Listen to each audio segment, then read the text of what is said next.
All right, time for etude number 3, which is Ferling etude number 38.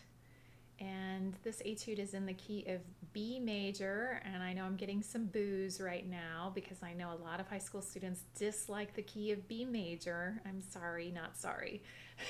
We are going to learn how to make friends with B major this year. Okay, we'll talk about that. But other than that, it's in 4/4. The speed is not that fast, 116 to 126 for the quarter note. It's really important that this doesn't go too fast, otherwise we'll lose that maestoso, majestic feel.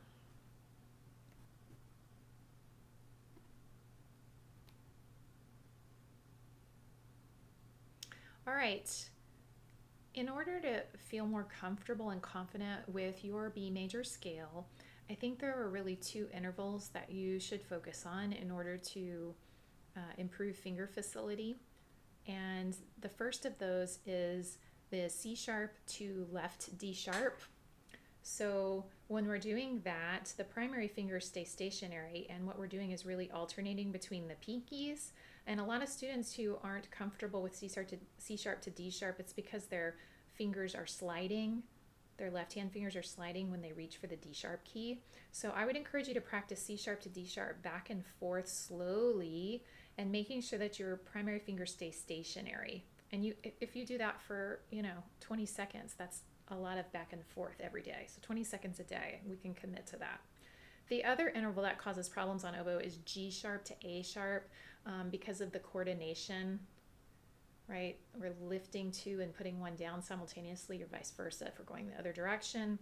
So I would also practice that very slowly, making sure that the fingers are coordinated. If you can do those intervals, then the B major scale is very friendly. So that's what I would recommend starting with. The arpeggios, again, are all listed on the handout that you can use. And then I think the most important thing are how many large leaps we have in this etude, which can be tricky on the oboe for younger students. So I've identified here the measures that have those and the intervals that are there. I'm using the octave system here. Middle C on the piano is C4. That's our low C on the oboe. So it builds off of that. Okay. Here are the locations of the scales. And there's one spot I want to pay special attention to. That's measure 37. We have the major scale in thirds. So I have the pattern on your handout for you to practice if you haven't done that. But that's why this is included in the scales, even though it's not stepwise motion, is because it's the scale in a variation, a different pattern than you guys might be normally practicing. Here are our arpeggios listed so that you can notice where those are and practice those.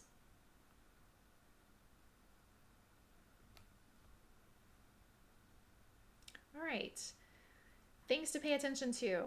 Accents. We have many accents in here, and accents are subjective. So again, this is another thing that everyone's probably going to do a little differently. You can work on accents with using your air, which will change the volume. You can use vibrato. You can use articulation, or any combination of those things to create a slightly different sounding accent. So what I would suggest is that you mess around with those components until you figure out what you would like your accents to sound like. And then once you make a decision, the most important thing is that all the accents sound the same. So determine how you want them to sound and how you're going to accomplish that. And then make sure that all of those bullet points I have listed there, that all of those accents have the same effect. Alternate fingerings, again, I've taken the time to mark these for you. Mark them on your music. The one I want to mention is measure 40. We have a low B natural, and on most oboes you can finger that note with either the low C key or the C sharp key, either way. And since in this case we're coming from a C sharp, if your oboe will let you finger low B with a C sharp key, that is so much easier. Now your oboe may not have the key work to do that, or more likely your oboe might be out of adjustment and it won't work. So if you're not sure if your oboe can do that, like you try it and you're not sure, ask your teacher about that. But if you can do it, finger it with the C sharp key, that is tremendously easier. There are a lot of ornaments in this etude. So we have 3 single grace notes there. Those are going to be before the beat. And then we have 3 trills. They're all from E to F sharp, which is great. But what is unique is that each one is a different rhythmic value. So one's a triplet, one's a quarter note, one's an eighth note. My recommendation is to practice those spots without the trills, and making sure that the rhythm is correct. And then you can always go back later and add the trill, especially since that's a friendly trill for the oboe. Okay, last thing is high fingerings. So once we get up to high E on the oboe, there are quite a few variations of fingerings. So I wanted to start with C sharp because that's where I usually see mistakes. So C sharp is definitely this fingering, D sharp is definitely this fingering, high E, there are lots of fingering options. I included the 2 fingering options that I used when I recorded the etude, just in case you want suggestions. If you already have E fingerings that are going to work in this etude that you like and they're different than mine, keep using them. If it sounds good and it's in tune and it comes out when you want, I really don't care what fingering it is, you can use it, right? Because everybody plays differently and everybody plays on a different oboe. So there are lots of variations that you can find in various fingering charts, or you can ask your teacher, especially if you have an oboe teacher. Please ask your teacher which fingering they would like for you to use. But you do need to figure that out so that you can start practicing with the correct fingerings right from the very beginning.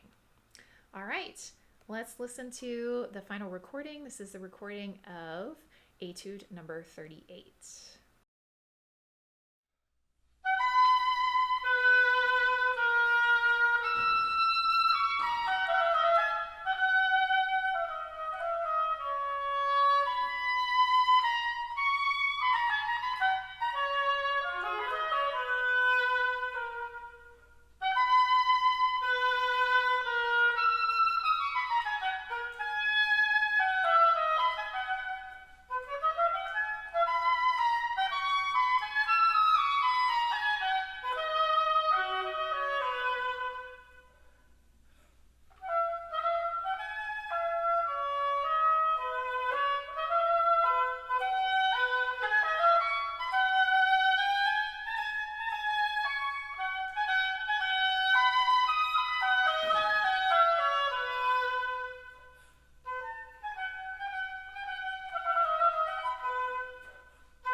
That brings us to the end of this presentation.